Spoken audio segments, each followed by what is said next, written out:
Assalamualaikum warahmatullahi wabarakatuh. Saya Iga Priscilia Oktania dari kelas D Hukum Ekonomi Syariah. Di sini saya akan menjelaskan pemahaman saya tentang living hadis menurut Syahiron Syamsuddin, metodologi penelitian living Quran dan hadis. Poin yang pertama, pengertian living hadis. Hadis yang menyebar di kalangan umat Islam dan diaktualisasikan dalam konteks tradisi dan budaya lokal.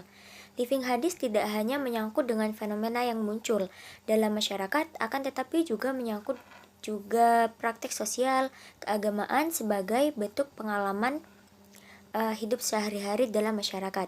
Praktek tersebut didasarkan pada pengalaman hadis sebagai sumber inspirasi. Living hadis juga tidak hanya terpaku pada praktek belaka yang akan tetapi juga menyangkut tentang pengetahuan, pandangan, perasaan, dan pengalaman masyarakat setempat. Ada 3 model variasi living hadis, yaitu yang pertama tradisi tulis, yang kedua tradisi lisan, dan yang terakhir tradisi praktek.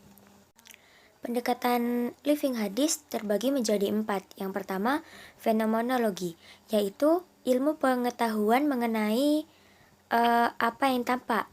Maksudnya dengan demikian, fokus fenomenologi ini adalah mendeskripsikan apa yang sama pada semua partisipan ketika mereka mengalami sebuah fenomena, misalnya duka cita dalam secara universal. Yang kedua, studi naratif adalah satu tipe desain kualitatif yang spesifik, yang narasinya dapat dipahami sebagai teks yang dituturkan atau dituliskan dengan menceritakan tentang peristiwa atau aksi, atau rangkaian peristiwa yang terhubung secara kronologis. Yang ketiga, etnografi. Metode etnografi adalah penelitian mengenai kebudayaan suatu komunitas, masyarakat.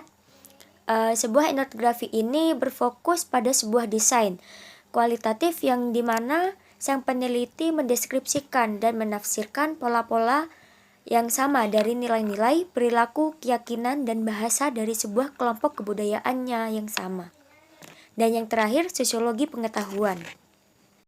Pendekatan penelitian living hadis menggunakan berbagai pendekatan sesuai dengan subjek penelitian. Ada beberapa pendekatan dalam penelitian living hadis, yakni pendekatan sejarah. Aspek historis yang dimaksud adalah pendekatan terkait dengan asbab al-wurud atau sebab-sebab munculnya hadis. Aspek tersebut terkait dengan otentisitas dan pelaksanaan atau pemaknaannya. Oleh karena itu, historitas digunakan untuk mengurangi subjektivitas penafsir Al-Quran maupun hadis, karena pemahaman yang mengabaikan historitas akan cenderung mengarah kepada otoritas dan radikalisme. Yang kedua, pendekatan sosiologi dan antropologi. Objek penelitian agama dalam pendekatan sosiologi adalah kelompok dan lembaga keagamaan, seperti pembentukannya, kegiatan, pemeliharaan dan pembubarannya, perilaku individu dalam kelompok tersebut yang memengaruhi status keagamaan dan perilaku ritual konflik antar kelompok. Sedangkan penelitian antropologi yaitu mengamati perilaku manusia dalam kehidupan umat beragama, posisi dan peranan tertentu dari seseorang yang dalam kehidupan bersama melalui hubungan fungsional dalam masyarakat. Yang ketiga, pendekatan fenomenologi. Dalam penelitian ini mengandalkan metode penelitian partisipatif agar penelitian dapat memahami tindakan agama dari dalam. Yang keempat, pendekatan hermeneutik. Pendekatan hermeneutik ini mengkaji tentang cara pembaca memahami teks yang dimaksud oleh pengarang. Karena apa? Karena adanya perbedaan waktu, tempat, dan konteks latar belakang sosial budaya yang berada antara pengarang dan pembaca yang memunculkan pluralitas pemahaman terhadap teks. Adapun metode yang digunakan dalam penelitian living hadis, yakni ada 3 metode. Yang pertama, metode observasi atau pengamatan.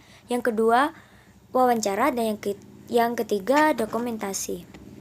Ada 3 model variasi living hadis, yaitu tradisi tulis, tradisi lisan, dan juga tradisi praktek. Tradisi tulis biasanya dalam bentuk tulisan yang terpampang di tempat-tempat strategis dalam dan diyakini bahwa isi tulisan tersebut berasal dari Nabi. Misalnya, tulisan An-Nadhafatu minal iman, kebersihan sebagian dari iman, yang dianggap hadis oleh masyarakat ditujukan agar masyarakat sekitar menjaga kebersihan lingkungan. Tradisi lisan sering muncul bersamaan dengan praktek yang dijalankan oleh masyarakat. Di Jawa Timur misalnya, sebelum sholat maghrib atau isya dilaksanakan, 10 menit sebelum masuk waktu sholat tersebut, mushola dan masjid memutar syair tanpa waton dengan pengeras suara agar bisa didengar oleh masyarakat sekitar. Ada pula dalam perayaan akikoh dalam masyarakat, misalnya dengan membaca maulid tiba dan menyembelih kambing.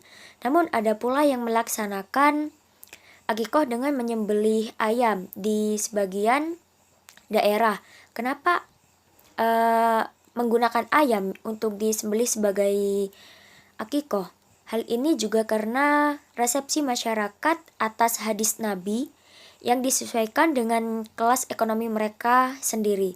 Bahkan dalam porsi tertentu dapat dikatakan sesuai dengan kadar kesadaran perayaan kelahiran si anak dalam bentuk penyembelih ayam yang kemudian dibagikan kepada tetangga-tetangga sekitar.